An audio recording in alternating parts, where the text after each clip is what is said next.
Sveti Nikola i izgubljena rukavica. Bio je prvi tjedan prosinca i grad je već mirisao na zimu. Snijeg je tiho prekrivao krovove, a iz dimnjaka se dizao dim koji se uvijao poput pahulje u plesu.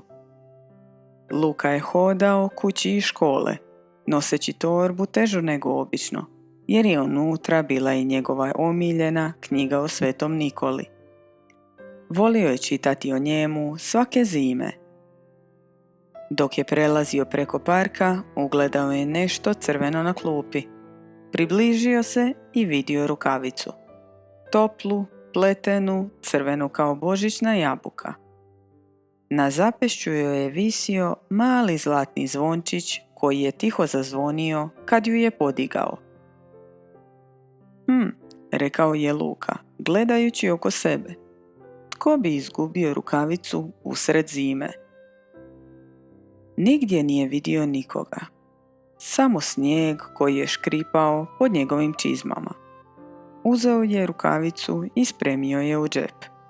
Nije znao zašto, ali osjećao je da je ta rukavica nekako posebna.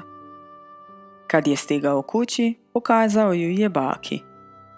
Našao sam je u parku, možda nekom treba.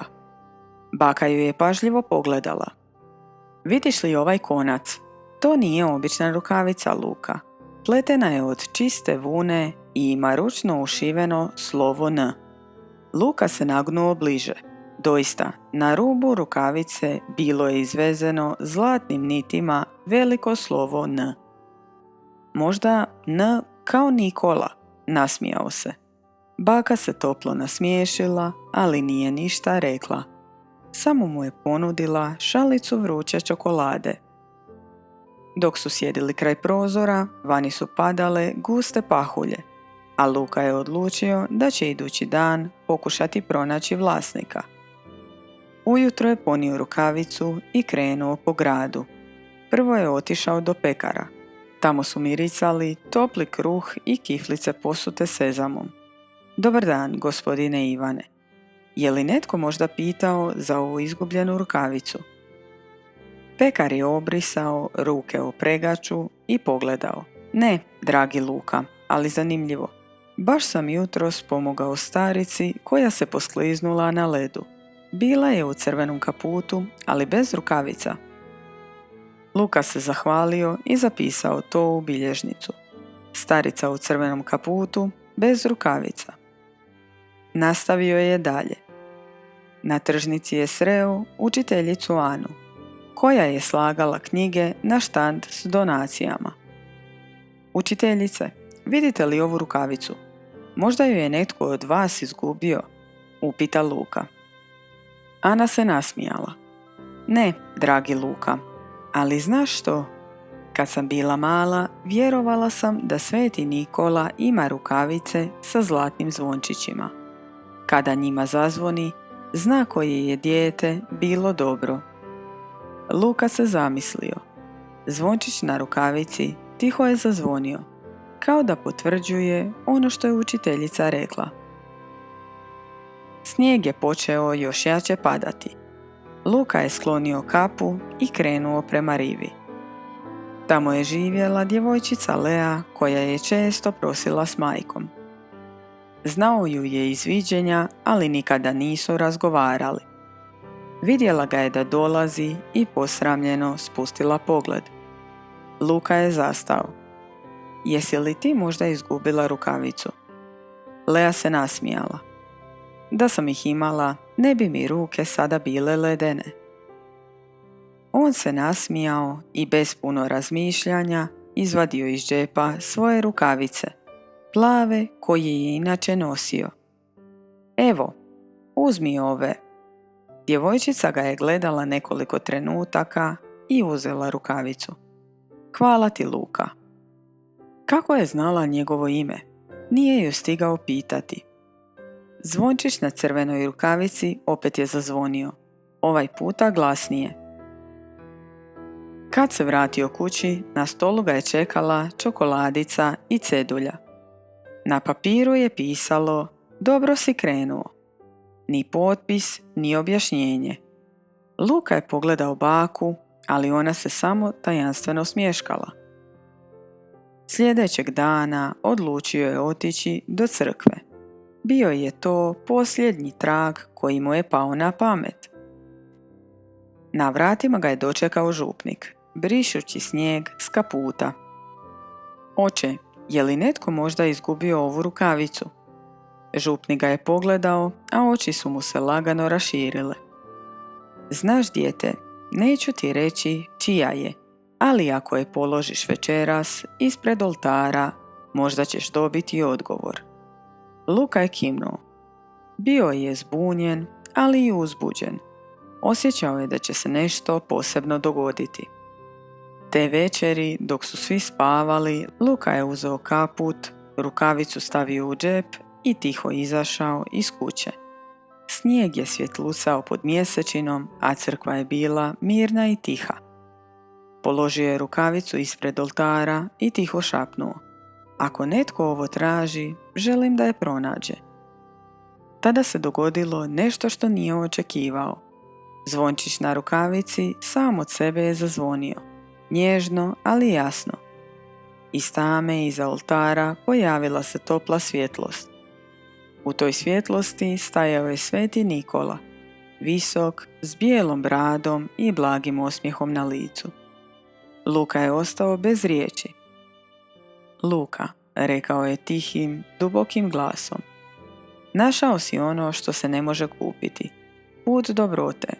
Rukavica je bila samo znak, rekao je sveti Nikola tihim, dubokim glasom. Znači, bila je tvoja?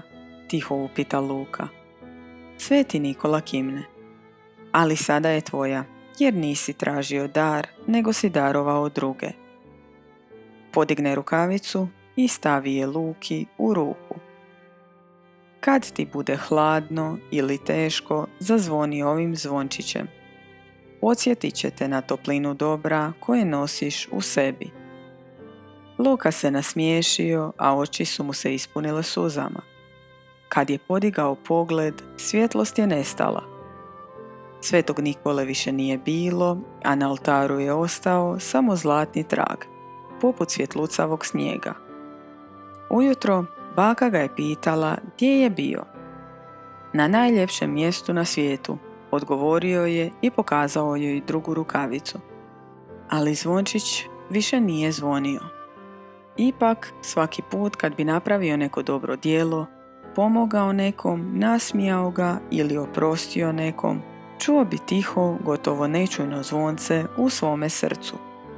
I tada je znao da sveti Nikola nije daleko. Te zime Luka je naučio da je ponekad dovoljan samo mali čin dobrote da nas spoji s nečim većim od nas samih. Jer ono što damo drugima uvijek nam se nekako vrati. Djevojčica koja nije voljela poklone. U malenom gradu, skrivenom među snježnim brežuljcima, živjela je djevojčica po imenu Mila. Imala je 7 godina, velike smeđe oči i pogled koji je uvijek bio malo previše ozbiljan za njezine godine. Svi u školi voljeli su prosinac. Bilo je to vrijeme ukrasa, kolača i darova. Svi osim Mile. Svake godine, kad bi netko spomenuo poklone, ona bi samo slegnula ramenima. Pokloni su bez veze, govorila je Mila. Bolje da se novac potroši na nešto korisno. Njezini prijatelji su se čudili. Kako to možeš reći? Pa sveti Nikola donosi darove jer zna tko je od djece bio dobar. Mila bi se samo osmijehnula i tiho rekla: dobrota se ne mjeri brojem poklona u čizmi. Mila je živjela s roditeljima u skromnom stanu. Ove zime bilo im je teže nego inače. Otac je izgubio posao, a majka je radila do kasno u noć u trgovini. Stan je bio hladan jer su štedjeli na grijanju. Iako su se trudili ne pokazati brigu, Mila bi noću čula roditelje kako tiho razgovaraju u kuhinji. Sutra ću probati u drugoj firmi, govorio bi tata. Nekako ćemo, dok plaća ne stigne, odgovarala bi mama. Zbog toga Mila nije željela ni misliti na poklone. Nije željela da joj roditelji nešto daju kad su u nevolji. Tog 5. prosinca, kasno uvečer, dok je vani padao gusti snijeg, Mila je pronašla mala pisma s početnim slovom N na prozorskoj dasci. Jedno je bilo za nju. Na bijelom papiru je pisalo: dar nije uvijek igračka ili slatkiš. Ponekad je dar znak da nisi sama. Nije bilo potpisa, ali pismo je mirisalo na vaniliju i svježi snijeg. Mila se nasmiješila i osjetila toplinu u srcu. Sljedećeg jutra, kad je krenula u školu, Mila je primijetila da je netko ostavio malu vrećicu ispred vrata susjede Zore, starice koja je živjela sama. Zavirila je, a unutra je bilo brašno, malo ulja i bombončići. Na vrećici isti rukopis kao na njezinu pismu, uredan ali mekan, a ispod vrećice bilo je samo jedno slovo, slovo N. N kao Nikola, šapnula je Mila. Te večeri odlučila je učiniti isto.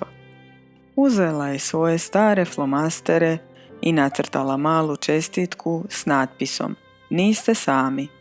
Uspavala se s osmijehom. Idućeg jutra krišom je stavila čestitku pod vrata susjeda Marka, čovjeka koji je nedavno izgubio suprugu. Marko je kasnije tog dana izašao na ulicu s velikim osmijehom i upalio lampice u prozoru, prvi put nakon dugo vremena. Mila je osjetila toplinu u prsima. Možda pokloni nisu tako loši, pomislila je. Idućih dana ona je nastavila činiti dobro. Ostavila je čokoladice učiteljici, pomagala je susjedima s unošenjem drveta, čak je i zamotala vlastiti šal i ostavila ga na igralištu za dijete koje se smrzavalo. I svaki put kad bi nešto učinila, pismo sa slovom N na prozoru ili ulazu ponovo bi se pojavilo, kao tihi podsjetnik da netko prati i cijeni njezinu dobrotu. Dani su prolazili, a Mila je nastavila primjećivati male tragove dobrote po cijelom kvartu. Na vratima trgovine visio je natpis Besplatni čaj za sve koji se smrzavaju. Kod igrališta je netko objesio rukavice za one koji ih nemaju. U poštanskom sandučiću svake kuće pojavljivala su se pisma s kratkim porukama ljubaznosti. Svi su se pitali tko stoji iza toga, no nitko nije znao. Ne samo da je Mila osjetila promjenu u sebi, ljudi u susjedstvu počeli su se drugačije ponašati jedni prema drugima. Djeca su dijelila igračke umjesto da se prepiru. Susjedi su donosili kolače jedni drugima. Čak su ljudi koji bi se inače rijetko pozdravljali počeli jedni drugima pomagati. Toplina koju je Mila pokrenula širila se i grad je postao življi, svjetliji i sretniji. Jednog dana tata je došao kući ranije. Bio je sav prekriven snijegom, ali lice mu je blistalo. Mila, mama, dobio sam posao. U očima mu se vidjelo olakšanje jer je znao da će opet sve biti u redu. Mama ga je zagrlila, a Mila im se bacila u naručje. Smijali su se, a vani je snijeg nastavio tiho padati, kao da i on želi slaviti s njima. Te večeri, dok su zajedno palili svijeće, a iz pečnice se širio miris kolača od jabuka, Mila je pogledala van kroz prozor. Pisma sa slovom N više nisu bila samo za nju.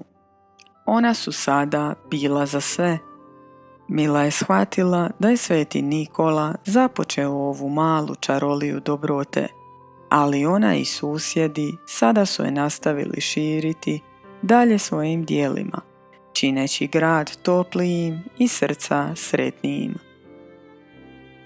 Mila je tiho rekla: znaš, tata, mislim da možda ipak volim poklone. Tata se nasmijao. Stvarno, koji ti je najdraži? Upitao ju je. Mila je pogledala prema ulici, gdje su se ljudi smijali i pomagali jednim drugima, i odgovorila: ovaj osjećaj, kada svi opet vjeruju u dobrotu. Od tada, svake godine, u prosincu, u gradu su se opet pojavljivala mala pisma sa slovom N, jednostavna i topla, kao znak da dobrota uvijek može pronaći put. A Mila je znala, pravi darovi nisu stvari u čizmici, nego toplina i pažnja koje dijelimo jedni s drugima. Jer dobrota ne dolazi s vrha neba, nego iz nas samih. Kad se usudimo dati dio svog srca, svijet se polako počne grijati i onda i nama postane još toplije. Sveti Nikola i siromašni ribar. U jednom starom, kamenom gradu uz more, gdje su zime znale biti duge, vlažne i tihe, živio je skroman čovjek po imenu Nikola. Njegova kućica bila je mala, s drvenim prozorima koji su zimi škripali na vjetru, a krov se savijao pod težinom kiše i soli. Nikola nije imao mnogo, ali ono što je imao dijelio je bez razmišljanja. Bio je poznat po blagom pogledu i osmijehu koji je grijao srca ljudi više nego sunce zimi. Svatko u gradu znao je da se, ako ti zatreba pomoć, uvijek možeš obratiti Nikoli. No nitko nije znao da on najviše voli pomagati kada ga nitko ne gleda. Te godine zima je stigla ranije nego ikad. More je bilo tamno i nemirno, a valovi su udarali u stijene poput teških bubnjeva. Vjetar je hučao ulicama, zavlačio se pod kapute i gasio svjetiljke, a ljudi su se rano zatvarali u svoje kuće, tražeći toplinu ognjišta i mir. Nikola je te večeri, noseći stari ogrtač i svjetiljku, obilazio svoj kraj. Bio je već star, ali korak mu je bio lagan i siguran. Zastao je pred svakom kućom, pogledao svjetlo iza prozora i tiho se pomolio da u svakoj ima barem malo kruha i mira. No, kad je došao do kraja ulice, čuo je tihi plać pomiješan s vjetrom. Zastao je, oslušnuo.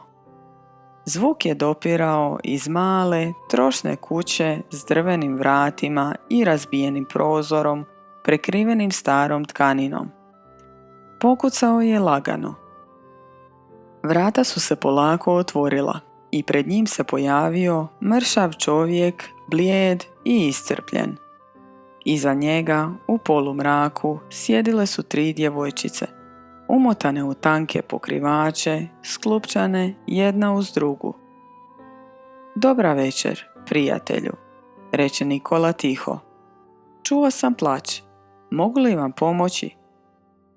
Otac je sramežljivo spustio pogled. Oprostite, djeca su gladna. Danima nismo ulovili ništa. More je bilo pregrubo, a ribe su nestale iz zaljeva. Nemamo ni kruha, ni drva. Nikola mu stavi ruku na rame. Nemoj tugovati. Svaka zima jednom prođe. Samo čuvaj srce svoje i njihovo. Pogledao je djevojčice koje su ga promatrale velikim, umornim očima. Sutra ću navratiti. Vatra će opet gorjeti u vašem ognjištu, obećavam. Kad se vratio kući, Nikola je sjeo za mali stol, upalio svijeću i dugo razmišljao. Na polici je imao drvenu kutiju, a u njoj su bila 3 zlatnika, sve što je imao još od mladosti, kad je naslijedio očevu skromnu ostavštinu. čuvao ih je kao uspomenu, ne za bogatstvo, nego kao podsjetnik na vremena kada je i njemu samom bila potrebna tuđa pomoć. Sad je znao da je došlo vrijeme da ih preda dalje. Sjeo je, zamotao zlatnike u malu vrećicu i tiho se pomolio. Zatim je, kad se vani sve smirilo i kad su ulice utihnule, obukao svoj ogrtač, uzeo lampu i krenuo kroz mrak. Koraci su mu tiho odzvanjali, a more je šaptalo negdje u daljini. Kad je stigao do kuće siromašnog ribara, vidio je da svjetla nema. Sve je bilo tiho, samo s prozora, na konopcu, sušile su se stare čarape. Nikola se nasmiješio, tiho podigao ruku i ubacio vrećicu unutra kroz mali otvor na prozoru. Zlatnici su pali točno u jednu od čarapa. Kad je jutro svanulo, sunce je blago obasjalo ulice, a djevojčice su se prve ustale. Najmlađa, Ana, dotrčala je do čarapa i viknula: "Tata, pogledaj, nešto je u mojoj čarapi." Otac je prišao, misleći da je možda pronašla kamenčić ili školjku. Ali kad je otvorio čarapu, unutra su zablistala 3 zlatnika. Zastao je, nijem od iznenađenja. "Djevojčice moje, odakle ovo?" Djeca su slegnula ramenima. Možda je netko bio ovdje noću. Možda je to bio Sveti Nikola, zapitale su se. Otac je kleknuo i stisnuo zlatnike u dlan. "Ne znam tko je bio, ali znam da je Bog poslao dobrog čovjeka." Te večeri, po prvi put nakon mnogo dana, u kući je gorjela vatra. Na stolu je bio kruh, riba i čaj. Djevojčice su se smijale i grijale ruke iznad plamena. Nikola, prolazeći kraj njihove kuće, čuo je njihovu radost. Zastao je, poslušao i tiho, nečujno, zahvalio nebu što je mogao donijeti malo svjetla u njihov život. Sljedećih dana gradom su se proširile glasine. Netko je govorio da je u noći čuo korak, a netko da je vidio sjenu pod svjetlom. Djeca su pričala da Sveti Nikola dolazi noću i ostavlja darove onima koji su bili dobri i pošteni. Nitko ga više nije vidio, ali svi su vjerovali da i dalje postoji. Od tada, svake noći, uoči njegova blagdana, djeca su počela čistiti svoje čizmice i stavljati ih uz prozor. Neki su ujutro pronašli jabuku, neki orah, a neki samo osmijeh, ali svi su znali da je to znak dobrote koja nikad ne nestaje. Nikola je i dalje živio tiho kao i prije. Nije tražio zahvalnost ni priznanje. Znao je da istinska sreća ne dolazi iz onog što primiš, nego iz onog što daš srcem. I tako je iz jednog malog, skromnog čina nastala legenda koja se širi stoljećima. Legenda o čovjeku koji nije tražio ništa, a dao je sve. O Svetom Nikoli, čije dobro srce i danas kuca u svakoj priči, svakoj čizmici, u svakom dječjem osmijehu. Iako u nekoj hladnoj noći čuješ tihe korake i šum plašta što prolazi ulicom, možda, samo možda, to nije vjetar. Možda je to Nikola koji još uvijek ide od kuće do kuće, noseći tišinu, mir i toplinu ljudskih srca. Sveti Nikola i grad koji je zaboravio darivati. Bio jednom davno jedan prekrasan gradić uz more. Kuće su bile od kamena, a ulice uske i popločane starim pločama koje su mirisale na sol i more. na trgu se svake večeri čula pjesma, a djeca su trčala s osmijehom od uha do uha, čekajući zimu, vrijeme kada bi ulice mirisale na pečene bademe i topli kruh. Ali s godinama nešto se promijenilo. Ljudi su postali užurbani. Više nisu gledali jedni u druge, nisu se pozdravljali na ulici, nisu imali vremena pomoći svom susjedu. Darivanje je postalo samo navika, prazna gesta bez topline. Djeca su još uvijek stavljala čizmice na prozor, ali srca su im bila tiha, kao da ne vjeruju da će se neko čudo doista dogoditi. Te zime snijeg je pao rano, bio je gust i tih, poput pahuljastog plašta prekrio je sve ulice. No umjesto smijeha i veselja, gradom se širio muk. Ljudi su gunđali da nema dovoljno drva, da je sve poskupjelo, da im nitko ništa ne donosi. U maloj kućici na samom kraju grada živjela je djevojčica Mila sa svojim tatom. Tata je ostao bez posla kad se zatvorila luka i od tada su jedva spajali kraj s krajem. No Mila se nije žalila. Svake večeri gledala je kroz prozor prema svjetlima grada i šaptala: Tata, znaš, ja mislim da se čuda događaju onima koji još uvijek vjeruju. Tata bi se samo blago nasmiješio, iako mu je u srcu bilo teško. Možda si ti pravo malo čudo, Mila, rekao bi tiho. Bližio se blagdan Svetog Nikole, a grad je i dalje bio hladan i tih. Djeca su pisala pisma, ali mnogi od njih ne bi ih ni poslali. Nema smisla, govorila bi djeca. Sveti Nikola ionako više ne dolazi ovdje. Mila je odlučila da neće odustati. Uvečer je uzela stari papir, pero i tintu koja je ostala od škole i napisala pismo. Dragi Sveti Nikola, ove godine ne tražim ništa za sebe. Samo bi voljela da naš grad opet bude sretan, da ljudi opet vjeruju jedni drugima i da moj tata nađe posao da se više ne brine. Tvoja Mila. Pismo je stavila na prozor i dugo gledala pahulje koje su padale. Ako vjetar zna nositi snijeg, možda može odnijeti i pismo, pomislila je. Te noći, dok je grad spavao, tišina se spustila kao meki veo. I tada, negdje iznad oblaka, zablistala je jedna točka svjetla. Sveti Nikola tiho je hodao ulicama, ogrnut svojim starim plaštom. Umjesto torbe s darovima, nosio je samo svjetiljku koja je svjetlila toplim, zlatnim sjajem. Zaustavio se ispred svake kuće. Ali gdje god bi pogledao, vrata su bila zatvorena, a prozori ugašeni.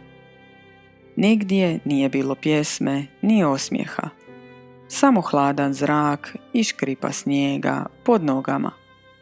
Zaboravili su, šapnuo je. Zaboravili su što zapravo znači dar. Kad je došao do kraja grada, ugledao je mali prozorčić s papirom koji je lepršao na vjetru. Prišao je, otvorio pismo i pročitao Miline riječi. Na trenutak se nasmiješio, onim blagim, tihim osmijehom. Jedno srce koje vjeruje, to je dovoljno da probudi 100 drugih. Sveti Nikola položio je ruku na prozor. U istom trenutku plamen u svjetiljci zasjao je jače nego ikad. Svjetlost se prelila kroz ulicu, zatim kroz trg i polako obasjala cijeli grad. Ujutro su se ljudi probudili i začudili. Snijeg je blistao kao da je od srebra, a u zraku se osjećala toplina, iako je bio vrlo hladan dan. Na trgu je stajala mala kutija.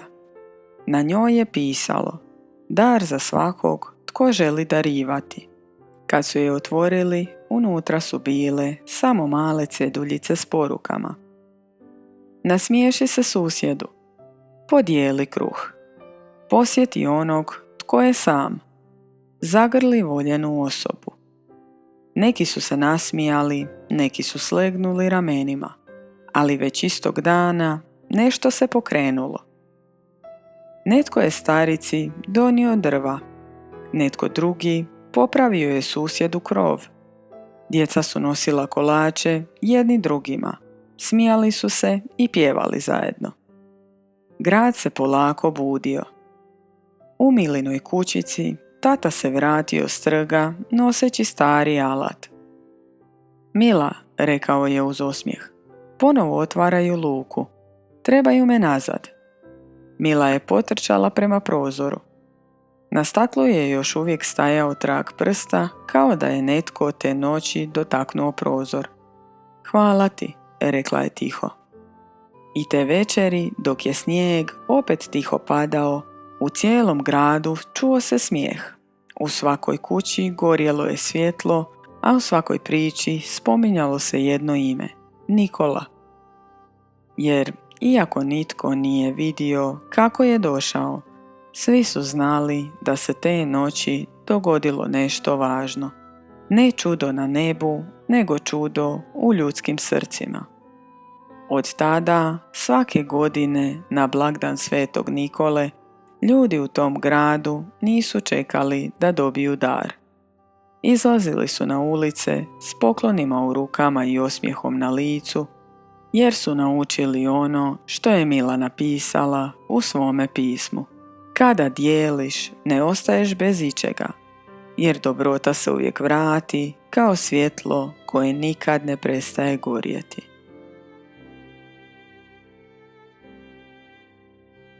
Sveti Nikola i tajna snježnog tunela.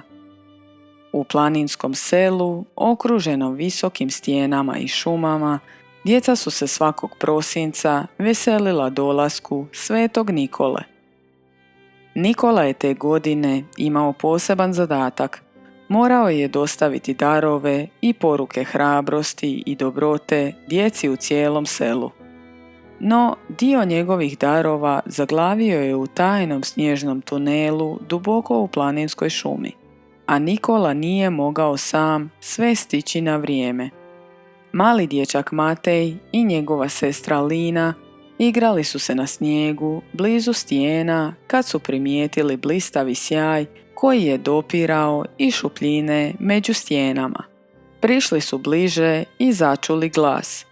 Djeco, pomozite mi. Darovi moraju stići do sve ostale djece. Bez vaše pomoći mnogi će ostati bez njih. Matej i Lina su se pogledali, osjetivši uzbuđenje i odgovornost. Moramo pomoći, rekla je Lina odlučno. Matej je kimnuo. Zajedno su ušli u tunel, a unutra ih je dočekala čudesna zimska tišina, koja je istovremeno bila magična i pomalo zastrašujuća. Unutar tunela snijeg je svjetlucao u tisućama nijansi bijele i plave boje, a paketi i čarape su se polako kretali uz prolaz. Svaka čarapa šaptala je ime djeteta koje mu pripada. Matej i Lina pažljivo su pokupili čarape i pakete, prateći put svjetlucavih pahulja koje su ih vodile dalje kroz tunel. Tijekom avanture naišli su na različite prepreke. Prva od njih bila je ledena rijeka, no Matej je pronašao zamrznute grane koje su činile most, dok je Lina polako prelazila držeći se za njegovu ruku. Poslije ledene rijeke naišli su se na sigurnom, no to nije dugo trajalo, jer je iznenadna lavina prekrila tunel, ali Nikola je koristio svoju čaroliju da im stvori siguran prolaz. Iduća prepreka bio je zagonetni labirint stijena. Matej i Lina morali su pratiti svjetlucave tragove i slušati šapat čarapa kako bi prepoznali pravi smjer. Budite pažljivi, jedna pogrešna čarapa i dar neće stići do pravog djeteta, rekao im je Nikola, pojavivši se iznenada u blistavom svjetlu tunela. Nakon što su pronašli sve darove, Nikola im se obratio. Hvala vam, hrabra djeco. Ljudi često misle da samo ja nosim radost, ali prava čarolija dolazi iz srca onih koji pomažu jedni drugima. Matej i Lina, vaša hrabrost i marljivost omogućila je da svi darovi stignu na vrijeme. Zajedno su pažljivo raspodijelili pakete i čarape po selu. Djeca su izlazila iz svojih kuća i veselo pratila darove. Roditelji su to sve promatrali s osmijehom, a Matej i Lina osjećali su toplinu u srcima, znajući da su sudjelovali u stvarnoj čaroliji Svetog Nikole. Nikola ih je tada zagrlio i rekao im: svijet postaje toplije mjesto kad djeca i odrasli pomažu jedni drugima. Svi možemo biti dio čarolije ako čuvamo dobrotu u svojim srcima. Te večeri selo je bilo tiho i mirno, ali svaki prozor i svaka ulica bili su ispunjeni osmjesima i zahvalnošću. Matej i Lina znali su da je Sveti Nikola započeo čaroliju, ali oni i njihovi prijatelji mogli su nastaviti širiti dobro i radost svaki dan, a ne samo onda kada Nikola prolazi kroz selo. Čarolija Svetog Nikole nije samo u darovima. Dolazi i od malih dijela hrabrosti, pažnje i dobrote. Svijet postaje toplije i ljepše mjesto kada svatko pomaže drugima i širi radost svojim dijelima. Zimski vrt svjetlosti. U jednom gradu, prekrivenom snijegom, živjela je djevojčica Ema, koja je voljela vrtove i cvijeće, čak i dok bi bila zima. Dok su druga djeca uživala u sanjkama i grudanju, Ema je u mislima već planirala svoj zimski vrt, pun malih lampica koje bi krasile grmove i cvjetne kutije, čak i dok bi padao snijeg. Ali ove zime sve je bilo sivo. Ulice su bile prazne, ljudi zauzeti brigama, a prozori domova hladni i mračni. Ema je osjećala tugu. Kako da svijet postane toplije i veselije mjesto, kad su svi tako ozbiljni, pitala se tiho. Jednog prosinačkog jutra, dok je skupljala suhe grančice i lišće za svoj zimski vrt, naišla je na staru kućicu pored trga. Na prozoru je bila mala zlatna čestitka, bez potpisa. Na njoj je pisalo: Sveti Nikola započinje čaroliju, otvori svoje srce i širi svjetlost. Ema je zadrhtala od uzbuđenja i odlučila da neće čekati nikoga drugog. Uzela je lampice koje je pripremila i počela je ukrašavati trg, stavljajući ih među grmove i grane, pazeći da svjetlost obasja svaki kutak. Sljedeći dan djeca iz susjedstva počela su joj se pridruživati. Mali Luka donio je šarene lampice. Ana je napravila papirnate zvjezdice. Stari dječaci donijeli su drvene figurice i malene ukrase. Pogledajte ovo, viknula je Ema. Ovo izgleda kao mali zimski raj. Djeca su se smijala, međusobno su si pomagala i zajedno slagala ukrase.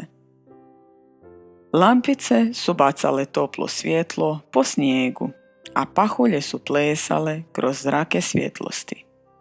I svaki put kad bi neko dijete dodalo novu lampicu, svjetlost bi se činila jačom, gotovo kao da pleše zajedno sa djecom. U međuvremenu roditelji su počeli izlaziti iz svojih kuća. Što se događa? Pitala je gospođa Marija dok je gledala djecu kako postavljaju lampice. Svi su tako veseli, dodao je susjed Ivan. Ljudi su počeli pomagati, donoseći grane, lampice i ukrase. Susjedi koji se rijetko pozdravljaju sad su se smijali i dijelili kolače.